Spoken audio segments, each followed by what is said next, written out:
Good evening. My name is Tina Vincent, and this is my Stressing Me Out project. And I'm doing a presentation on stress management and coping. So, what is stress? Stress is the reaction that people have to excessive pressures on or other types of demands that are placed on them. It arises when they worry about something that they can't really cope with. It's the psychological response that occurs when an organism fails to respond appropriately to emotional or physical threats. So, for example, or for instance, negative events, such as being the victim of a terrorist attack, natural disasters, being a victim of violent crime. And if left unmanaged, stress can lead to emotional, psychological, and physical emotions, or physical problems, I should say.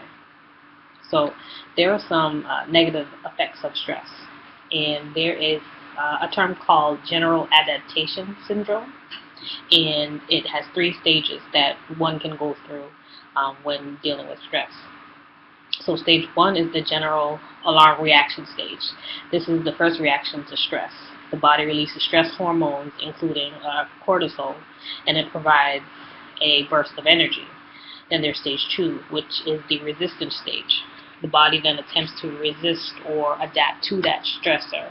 Then there's stage three, the exhaustion stage, where energy is depleted in this stage, to decreased stress tolerance leading to decreased stress tolerance and becoming more vulnerable and susceptible to physical and mental illness.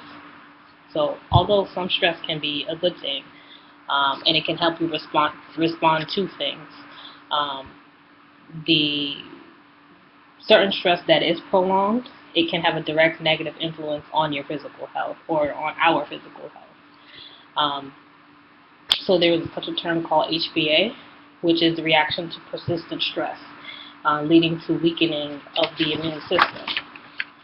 And stress can damage our DNA, making it less likely to repair wounds and respond to the genetic mutations that do cause disease. So chronic stress is also a contributor to heart disease, which is the combination of increased blood flow and arterial constriction that leads to increased blood pressure, which can lead to a heart attack. Stressors in everyday lives, such as major life events, death of a spouse, divorce, marriage. I can remember when I was getting married. I've been married for 2 years now, and it took a year to plan the wedding, and it was a very stressful time. Very happy, but very stressful time. I know that about a month or two before the wedding, when decisions had to be made, I said, you know what, I don't care. Do whatever you want. As long as the day is here, just let's get it done. Stress got me to the point of not wanting to even deal with planning a wedding anymore. I just wanted it to be over. I wanted it to happen. Um, so marriage, your field of work, pregnancy, or sexual difficulties, so on and so forth. Then there are some like minor, trivial daily events, such as misplacing your keys. Definitely, that's one of the most annoying things to do. You put your keys down somewhere and you don't know where you put it down, or you don't recall where you put it down, and you can't find it. You need to go. Maybe stubbing your toes, or computer technical difficulties at work, or you could just be really late for work, and that causes a lot of stress to then rise up, or maybe even just final exams, and so on and so forth, can compromise our immune system. So some strategies in responding to stress. Not everyone responds to stress the same way. Men usually tend to do the fight or flight response, which is when you freeze or react response to a certain situation. Women tend to take the more tend and befriend response, which is creating social networks that provide protection from threats. It's self-protective, and it exchanges resources. So to manage stress, try not to suppress, avoid, or deny the negative situation. Research has shown that simply opening up and talking about or writing about emotions or reactions to negative events provide substantial health benefits. Emotional regulation is also important. Learning how to control emotions is to prevent them from letting behaviors get out of control. Emotion regulation is known as the ability to successfully control our emotions. And if utilized properly or projected properly, emotions can be used as a positive way to control stress, such as having fun. It can offset anxiety stressors, such as if you have a final exam coming up on Monday and you decide to go to Six Flags on Friday or Saturday. That relieves some of the tension that's going on or the stressors that's being caused.